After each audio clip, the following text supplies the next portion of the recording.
What's up, everybody? Sean Highkin here from OddsChecker. Just want to run through a few bets that I like as we get ready to tip off the 2020-21 NBA season. First, to win the championship, if you want to play it safe and go with the Lakers, you can get them right now at plus 350 from Unibet. That's not a bad option. But one that I like more, just as a value play, is the Miami Heat, who they just beat in the finals.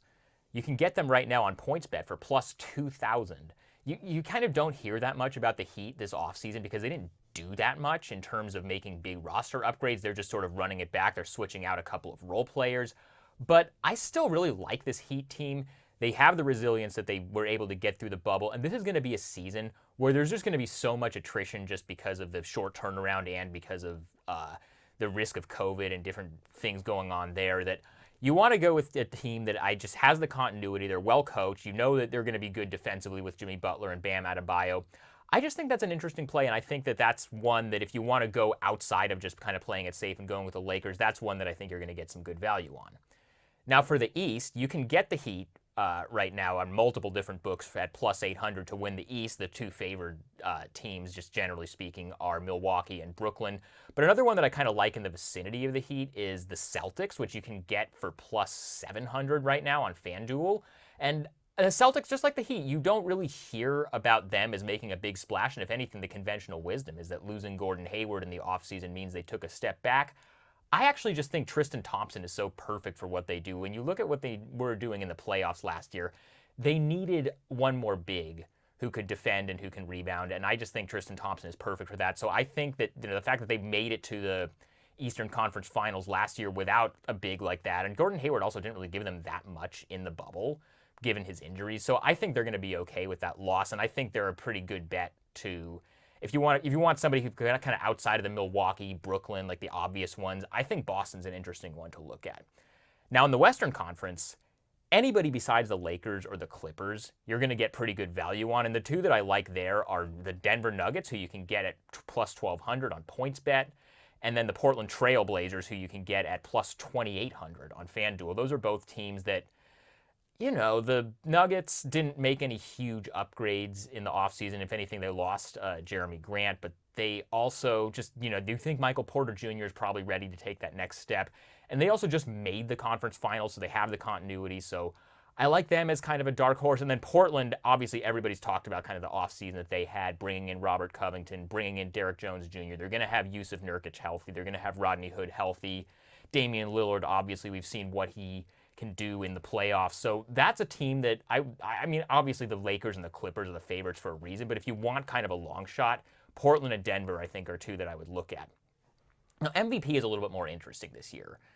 It's a little bit more wide open, I think, than it's been. The betting favorite right now, just across all the different books, is Giannis Antetokounmpo. I don't think that's going to happen.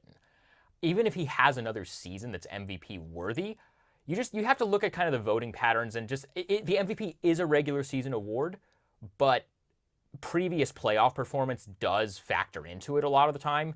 So that's why you haven't seen James Harden win it since his MVP season in 2018, even though he's led the league in scoring the next 2 years. You've never really heard him seriously talked about as another candidate to win it, just because, they came up short in the playoffs the next couple of years, and voters are just kind of not really willing to go there. And I think with the Bucks having lost in the playoffs before they should have 2 years in a row, I just don't think voters are going to go for Giannis again. So the two that I would kind of go with there is you can get LeBron James at plus 1,500 on FanDuel. That just depends on if you think he's going to try to win the award. Because if LeBron decides he wants the award, he's going to get it. He has the media support. If he decides he wants to try and, play in the regular season, which he may or may not do, I do think it is important to him to win another MVP award. You saw his comments after the voting totals came out and he came in second to Giannis in the bubble. He clearly wants another MVP award. He might not try for it in the regular season, but if he decides to, I think he's going to be a pretty good bet to win it. And then another one, outside of kind of the obvious ones, Damian Lillard, going back to the Blazers thing for a second, you can get him on a few different books right now at plus 2,500. And I just like that bet because, he's a guy that has a lot of media support. He's well-liked. He has this reputation as being a killer in the playoffs.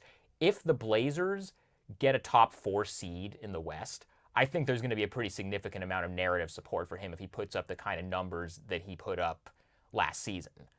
Now, Rookie of the Year, that one's also a little bit tricky this year just because there's not really a Zion Williamson or a John Morant or a Luka Doncic. There's not somebody that's immediately going into the year as this is the guy to watch from this rookie class. LaMelo Ball, I don't think, is going to score enough points to really get this award when, it's kind of a scoring award. That's why I like Obi Toppin.